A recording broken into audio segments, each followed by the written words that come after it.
Hi అండి. అందరికీ నమస్కారం. Welcome to my channel. ఈ వీడియోలో ఏపీ ప్రభుత్వ ఉద్యోగులకు, పెన్షనర్లకు భారీ శుభవార్త.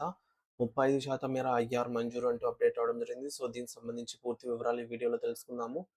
వీడియో అయితే ఎక్కడే గాని స్కిప్ చేయకుండా ఎండ్ వరకు చూసేయండి. అప్పుడు ఇన్ఫర్మేషన్ పూర్తిగా అర్థమవుతుంది.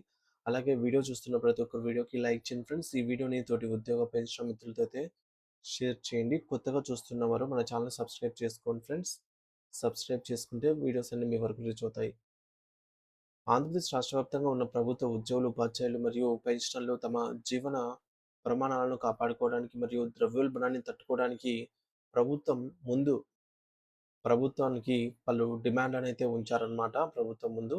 సో, ప్రస్తుత ఆర్థిక పరిస్థితులలో నిత్యావసర వస్తువుల ధరలు మరియు వైద్య ఖర్చులు విపరీతంగా పెరిగిపోయినందున 12వ వేతన సవరణ సంఘం 12th పీఆర్‌సీ ఎటువంటి జాప్యం లేకుండా తక్షణమే ఏర్పాటు చేయాలని జెప్పేసి వారు గట్టిగా కోరుతున్నారనమాట.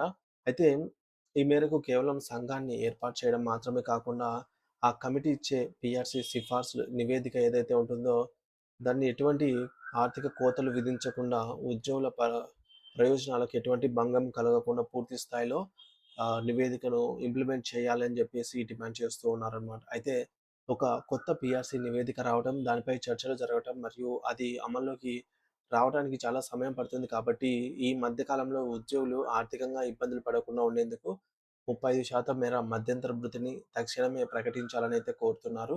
ఈ 35% ఐఆర్ అనేది ఉద్యోగులకు మరియు ముఖ్యంగా పెన్షనర్లకు ఒక పెద్ద ఊరటగా అయితే మారబోతోంది. ఇది వారి నెలవారీ ఖర్చులకు ఎంతో తోడ్పడుతుందని అయితే వారు వివరిస్తున్నారన్నమాట. సో, అంతేకాకుండా ఈ వేతన సవరణ ప్రక్రియ కేవలం ప్రభుత్వాల దయాదాక్షిణ్యాల మీద ఆధారపడ్డాయనే గాకుండా, వీటికి ఒక చట్టబద్ధత కల్పించాల్సినటువంటి అవసరం ఎంతైనా ఉంది అని ఉద్యోగ సంఘాలు స్పష్టం చేస్తున్నాయి. ఇలా చట్టబద్ధత కల్పించడం వల్ల భవిష్యత్తులో ఏ ప్రభుత్వం అధికారంలో ఉన్నా రాజకీయ కారణాలతో వేతనాల్లో మార్పులు చేయడం లేదా ప్రయోజనాలను తగ్గించడం అనేది సాధ్యం కాదు.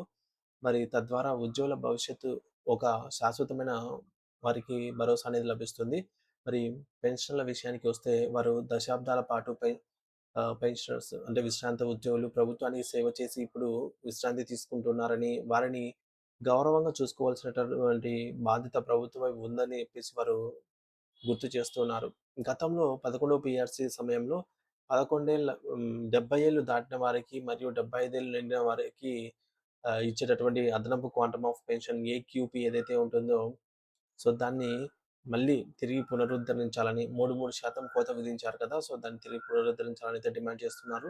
సో, ఈ వయసులో వారికి పెరిగేటటువంటి ఆరోగ్య సమస్యలకు, మందుల ఖర్చులకు ఈ యొక్క అదనపు పెన్షన్ అనేది ఎంతగానో ఆసరాగా ఉంటుంది అని జెప్పేసి వారు ఈ సందర్భంగా ఆవేదన వ్యక్తం చేస్తూ ఉన్నారు. మరోవైపు కుటుంబ పెన్షన్ విషయంలో ఉన్నటువంటి జీవోఎంఎస్ నంబర్ 315 ఒక పెద్ద అన్యాయంగా పరిణమించింది.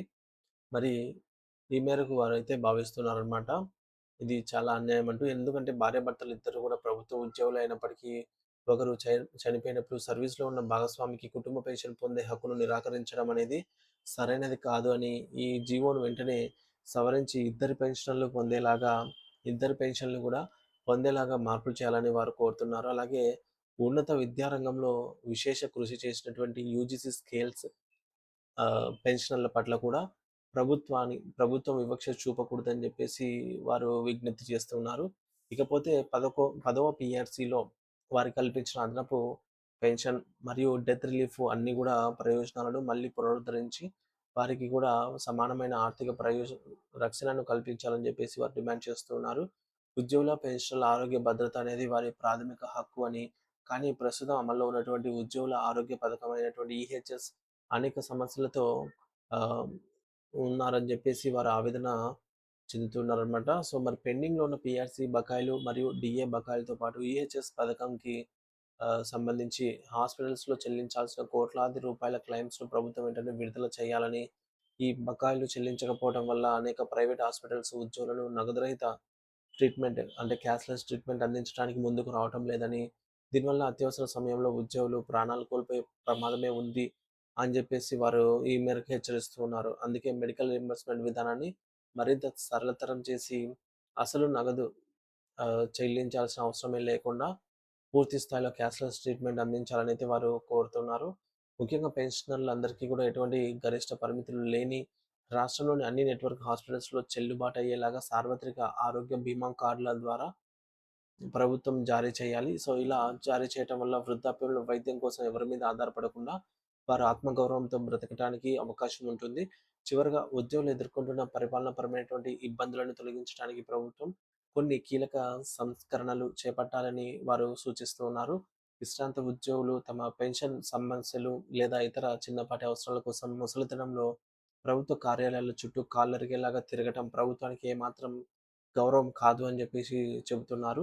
ఈ సమస్యను పరిష్కరించడానికి ప్రతి జిల్లా కలెక్టరేట్‌లో పెన్షనర్ల సమస్యల కోసం మాత్రమే కేటాయించబడినటువంటి ఒక ప్రత్యేక గ్రీవెన్స్ సెల్ లేదా ఒక ప్రత్యేక నోడల్ అధికారిని నియమించాలని వారు డిమాండ్ చేస్తూ ఉన్నారు.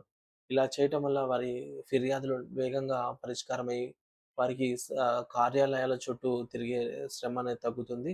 సో, తమ డిమాండ్‌ల వెనుక కేవలం స్వార్థం లేదు అని దశాబ్దాల పాటు రాష్ట్ర అభివృద్ధికి తోడ్పడిన తమ హక్కులను కాపాడుకోవటం మరియు గౌరవప్రదమైన, ఆరోగ్యకరమైన జీవనాన్ని గడపడం తమ లక్ష్యమని వారు స్పష్టం చేస్తున్నారు.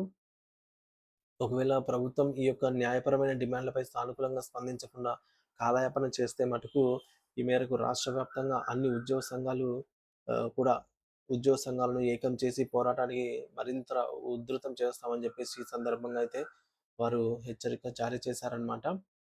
సో, మరి మొత్తానికి చూడాలి ఫ్రెండ్స్. ఉద్యోగుల ప్రధాన సమస్య ఏంటంటే పీఆర్సీ. సో, 12వ పీఆర్సీ తక్షణమే కొత్త వేతన సవరణ సంఘాన్ని ఏర్పాటు చేయాలి. 35% మేర తగ్గకుండా మధ్యంతర భృతిని ప్రకటించాలని కోరుతున్నారు. పీఆర్సీ సిఫార్సులకు చట్టపరమైన రక్షణ కల్పించి రాజకీయ జోక్యం లేకుండా చూడాలి. అలాగే జీవోఎంఎస్ నంబర్ 315ను సవరించి కుటుంబ పెన్షన్ నిబంధనలను సులభతరం చేయాలి. అదనపు పెన్షన్ సౌకర్యాన్ని ఆహ్, కొనసాగించాలి. ఇక ఈహెచ్ఎస్ బకాయిలను విడుదల చేసి పూర్తి స్థాయిలో నగదురహిత వైద్యాన్ని అందించాలని, అలాగే పెన్షనర్ల సమస్యల పరిష్కారం కోసం జిల్లా కలెక్టరేట్‌లో ప్రత్యేక విభాగాలను ఏర్పాటు కూడా చేయాలని జెప్పేసి కోరుతూ ఉన్నారనమాట.